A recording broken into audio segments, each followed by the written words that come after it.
My self doctor संस्कृति, physiotherapist. तो आज हम अपनी वीडियो में बात करेंगे regarding exercises with the help of TheraBand. Basically paralysis के पेशेंट, स्ट्रोक के पेशेंट थेराबैंड की हेल्प से एक्सरसाइजेस कैसे कर सकते हैं, ये आज मैं आपको अपनी वीडियो में बताऊंगी। और कौन से स्टेज पे जाके थेराबैंड यूज़ करना है, कौन से स्टेज पे जाके आपको कौन से कलर का थेराबैंड यूज़ करना है, ये मैं भी आपको अभी वीडियो में बताऊंगी। और आपको एक्सरसाइजेस सही पैटर्न में कैसे करनी है, कब कब करनी है, और बेसिकली इंपॉर्टेंट बात कि हम थेराबैंड से एक्सरसाइजेस क्यों कर रहे हैं। नॉर्मली पैरालिसिस के पेशेंट्स को ये बोला जाता है कि आपको माइल्ड एक्सरसाइजेस करनी है, प्रोग्रेसिवली धीरे धीरे आपको एक्सरसाइजेस ग्रेजुअली इंक्रीज करनी है। अब मैं बात कर रही हूँ थेराबैंड की हेल्प से, तो आप सोच रहे होगे कि थेराबैंड होता क्या है, इसको हम कैसे यूज़ करेंगे, क्या बहुत बड़ी चीज़ तो नहीं है, या फिर हम पैरालिसिस के पेशेंट इससे एक्सरसाइजेस कैसे कर पाएंगे। तो अभी मैं आपको वीडियो में बताती हूँ कि एग्जैक्टली थेराबैंड होता क्या है, उससे आप कैसे एक्सरसाइजेस कर सकते हो और आपको कितने अच्छे से रिजल्ट्स मिल सकते हैं, कि आपकी रिकवरी कितनी प्रोग्रेसिवली, कितनी ग्रेजुअली इंक्रीज हो रही है और आपको अच्छे रिजल्ट्स मिल रहे हैं। Now you can see this is a TheraBand. आपको दिख रहा होगा येलो कलर का एक थिन सा बैंड है, इसे हम कहते हैं थेराबैंड या फिर रेजिस्टेंस बैंड।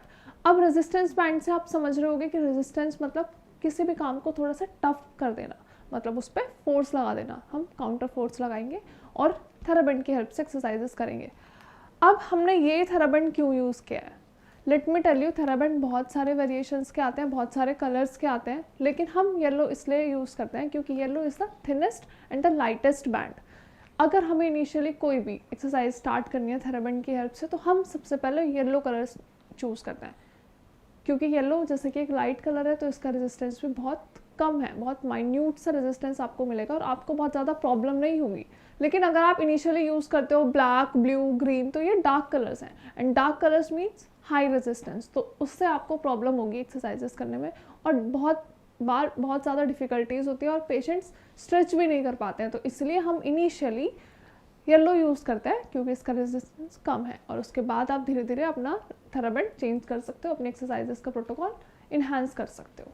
पहले थेराबैंड से पहले आपको नॉर्मल एक्सरसाइज परफॉर्म करनी है, जैसे कि मैं अभी कर रही हूँ, up and down, once again up and down. अब हम क्या करते हैं, थेराबैंड की हेल्प से करेंगे। तो करना क्या है, आपको अपने पैर के नीचे बैंड दबा लेना है और धीरे धीरे ऊपर की तरफ, अपने मुंह के एकदम सामने ऊपर की तरफ लेके जाएंगे। टफ होता है इनिशियली, पेशेंट्स के लिए डिफ़िकल्टी हो सकती है, लेकिन पहले बैंड को लूज छोड़ के आप धीरे धीरे स्ट्रेच कर सकते हो, लाइक दिस एंड रिलैक्स। अब हम होल्ड भी कर सकते हैं, जैसे कि ऊपर लेके गए 1 2 3 4 5 and relax. Now again up 1 2 3 4 5 relax. ये जो हमने परफॉर्म किया दैट इज शोल्डर फ्लेक्शन। हम अपने हाथ को आगे की तरफ लेके गए, तो हमने कौन सी मूवमेंट करी, फ्लेक्शन। अब हम बात करते हैं अबडक्शन। तो अबडक्शन क्या करना है, अबडक्शन मतलब अपने हाथ को अपनी बॉडी से दूर लेके जाना। अबडक्ट मतलब दूर। तो अब दूर कैसे लेके जाओगे आप, नॉर्मल सिंपल हम ऐसे लेके जाएंगे and relax. Now again once more. ये आपको बिना थेराबैंड की करनी है ताकि थोड़ा सा अवेयर हो जाओ कि एक्सरसाइज एग्जैक्टली करनी कैसे है। रिलैक्स। अब थेराबैंड की हेल्प से कैसे करोगे, अगेन अपने पैर के नीचे दबाना है बैंड एंड स्ट्रेच करना है, रिलैक्स।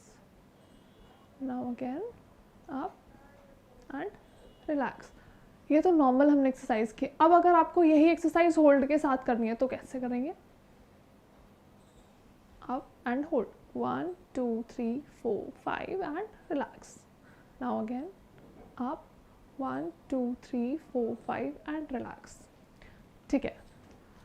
अब बहुत सारे पेशेंट्स के माइंड में या फिर जो भी वीडियो देख रहे हैं उनके दिमाग में ये आया होगा कि हम रेजिस्टेंस बैंड के साथ एक्सरसाइजेस कर रहे हैं, दैट इज़ ओके, लेकिन हम होल्ड कैसे कर सकते हैं।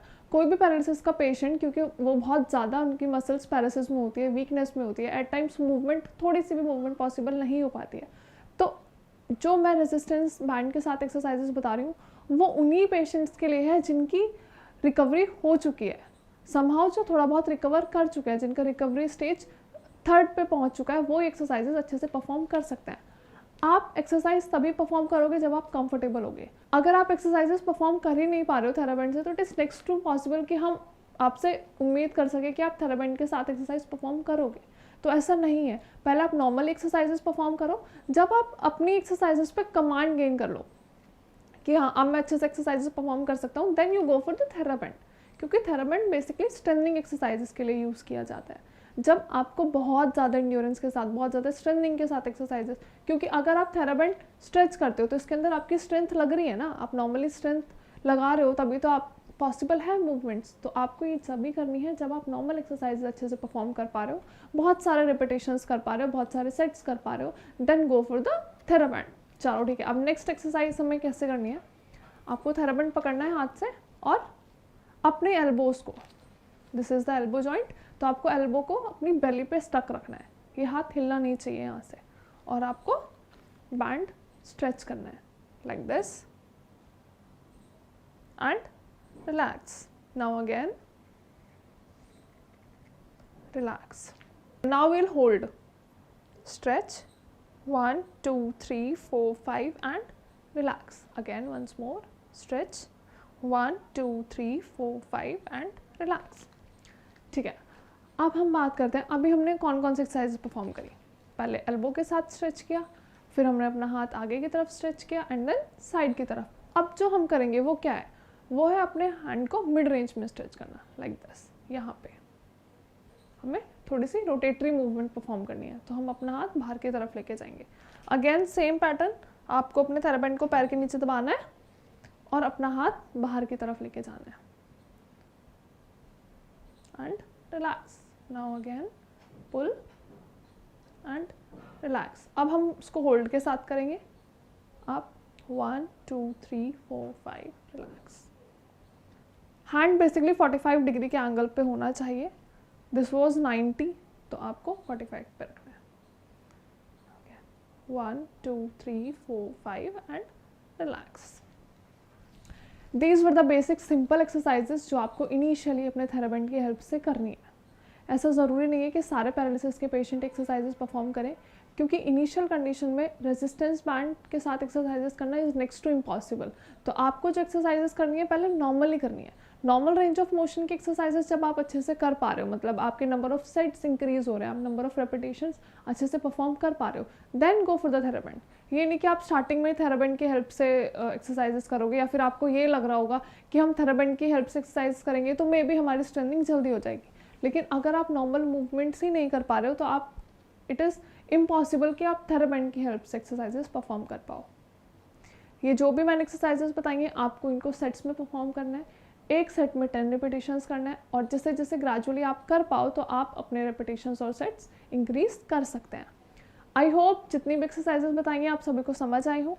अगर वीडियो के रिगार्डिंग कोई भी क्वेरी है या फिर आपको और कोई एक्सरसाइजेस परफॉर्म करनी है या जाननी है तो आप कमेंट सेक्शन में भी अपनी क्वेरी मेंशन कर सकते हो, या फिर आप डायरेक्टली हमें इस नंबर पे कॉल कर सकते हो जो आपको स्क्रीन पे फ्लैश हो रहा है। Thank you so much, have a nice day.